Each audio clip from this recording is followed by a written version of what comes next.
नमस्कार। कभी आपके साथ ऐसा हुआ है कि किसी दोस्त या रिश्तेदार में पैसे मांगे हों उधार और दिल ने कहा हाँ यार मदद तो करनी चाहिए, लेकिन दिमाग में फौरन घंटी बजाई, अरे रुको इसमें रिस्क है। ये सिर्फ पैसों का मामला नहीं होता ना, ये तो पूरा एक इमोशनल रोलर कोस्टर बन जाता है, जहां रिश्ते भी दांव पर लगते हैं और अपनी सेविंग्स भी। तो आज हम इसी मुश्किल सवाल पर थोड़ी गहराई से बात करेंगे। भारत में दोस्तों या रिश्तेदारों को पैसा उधार देना क्यों एक भावनात्मक और साथ ही वित्तीय जोखिम बन जाता है। और हम सिर्फ ऊपर ऊपर की सलाह नहीं देंगे, बल्कि समझने की कोशिश करेंगे कि इसके पीछे क्या चल रहा है और शायद कुछ नए तरीके निकालें। बिल्कुल। देखिए, भारत में मदद करना, खासकर अपनों की, ये हमारे समाज का एक अहम हिस्सा है। उधार देना कई बार दोस्ती या रिश्ता निभाने का सबूत माना जाता है, और इसी सांस्कृतिक दबाव में ना कहना बहुत मुश्किल हो जाता है, और बस यहीं से दिक्कतें शुरू होती हैं। हाँ, ये ना कहना तो वाकई मुश्किल है। तो आज हमारी इस बातचीत का मकसद यही है कि कैसे हम उधार देने या न देने के बारे में थोड़े स्मार्ट फैसले ले सकें, ताकि अपनी फाइनेंशियल हेल्थ भी ठीक रहे और मन की शांति भी बनी रहे। कहाँ लोग अक्सर चूक जाते हैं इसमें? क्या ये ज्यादातर वो इमोशनल वाला एंगल ही है? हाँ, ज्यादातर तो वही होता है। मतलब इनकार करना ऐसा लगता है जैसे हम रिश्ते को ही मना कर रहे हैं, और इसी चक्कर में लोग बिना ज्यादा सोचे विचारे हाँ बोल देते हैं। इससे निपटने का एक तरीका हो सकता है, जैसे आपने सुना होगा, एक हेल्पिंग फंड बनाना। इसका असली फायदा सिर्फ पैसे अलग रखना नहीं है, बल्कि ये है कि जब कोई मांगे उससे पहले ही आपने एक सीमा तय कर ली है। ये उस वक्त के भावनात्मक बोझ को पहले ही कम कर देता है। ये इंटरेस्टिंग है। तो ये उस अंदरूनी कश्मकश को बदल देता है। मतलब क्या मैं इतनी बड़ी रकम दे सकता हूं से ये बन जाता है कि क्या ये मेरे मदद के तय बजट में फिट बैठता है। लेकिन मान लीजिए जरूरत बड़ी है और अचानक आ गई, तब क्या? देखिए, वहीं पर दूसरी स्ट्रैटेजी काम आ सकती है।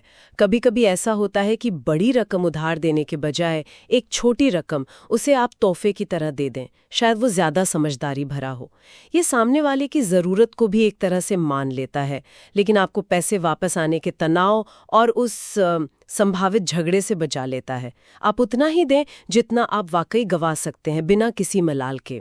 अच्छा, तोहफा उधार की जगह। इससे वो पैसे वापस मांगने की जो एक झिझक होती है ना, वो तो खत्म हो जाती है। पर क्या इससे सामने वाले की निर्भरता बढ़ने का खतरा नहीं है? मतलब खासकर अगर ये बार बार होने लगे तो? हाँ, संभव है। अगर ये एक पैटर्न बन जाए तो बिल्कुल खतरा है। इसीलिए साफ बातचीत बहुत जरूरी है, जिसमें विनम्रता से ना कहना भी शामिल हो। अगर पहले से एक तरीका, एक स्क्रिप्ट सोच रखी हो ना, तो उस मौके पर असहजता कम होती है। यहाँ पॉइंट ये है कि अपने वित्तीय स्वास्थ्य को भी रिश्ते जितना ही महत्व देना है। उफ, ना कहना हमारी संस्कृति में ये सच में बहुत मुश्किल है, मानता हूं। लेकिन उन सिचुएशंस का क्या जहां आप सच में उधार देना चाहते हैं, कोई बड़ी जरूरत है, तो खुद को कैसे सुरक्षित रखें? देखिए, अगर रकम थोड़ी बड़ी है तो एक साधारण सा लिखित समझौता वो अविश्वास का प्रतीक नहीं है, बल्कि स्पष्टता का है। ये लेन देन की शर्तें, वापसी की समय सीमा, ये सब तय कर देता है और चीजों को थोड़ा सा प्रोफेशनल बना देता है, जिससे बाद में गलतफहमी की गुंजाइश कम हो जाती है। ये दिखाता है कि आप पैसे वाले पहलू को गंभीरता से ले रहे हैं।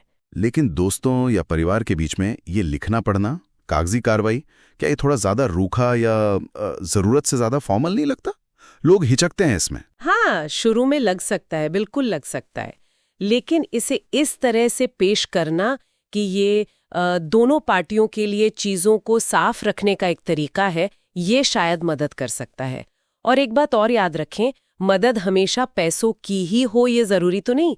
आप अपना समय दे सकते हैं, कोई सलाह दे सकते हैं, या उन्हें सही लोगों या संसाधनों से जोड़ सकते हैं। ये भी बहुत कीमती मदद हो सकती है, और इसमें कोई फाइनेंशियल रिस्क भी नहीं है। तो अगर हम संक्षेप में देखें तो अपनों को उधार देना वाकई एक जटिल मुद्दा है। मुख्य रणनीतियां जो हमने डिस्कस की, पहले से एक सीमा तय करना, जैसे हेल्पिंग फंड से, छोटी रकम को उधार के बजाय तोहफे की तरह देखना, शालीनता से ना कहने के लिए तैयार रहना, बड़ी रकम के लिए एक स्पष्ट लिखित समझौता करना, और हाँ, पैसे के बिना भी मदद करने के तरीके खोजना। सही कहा आपने। मुझे लगता है सबसे बड़ी सीख यही है कि सहानुभूति और अपने बचाव के बीच एक संतुलन बनाना है। मदद करना महत्वपूर्ण है, इसमें कोई शक नहीं, पर अपनी वित्तीय या भावनात्मक स्थिरता की कीमत पर नहीं। और वो आम गलतियां, जैसे भावनाओं में बह जाना या बिना किसी स्पष्ट बातचीत या अग्रीमेंट के बड़ी रकम दे देना, इनसे बचना बहुत ज़रूरी है। बिल्कुल। और ये सब हमें एक बहुत ज़रूरी सवाल पर लाता है जो उधार देने से पहले शायद हर किसी को खुद से पूछना चाहिए कि अगली बार जब कोई मुझसे उधार मांगेगा तो क्या मैं इस लेन देन के जो संभावित नतीजे हैं, चाहे वो फाइनेंशियल हो या इमोशनल, उनके लिए वाकई तैयार हूं? ये वाकई सोचने लायक सवाल है, गहरा सवाल है। शायद पहला कदम आज ही उठाया जा सकता है, चाहे वो एक छोटा सा हेल्पिंग फंड शुरू करना हो या बस मनी मन विनम्रता से ना कहने का अभ्यास करना हो।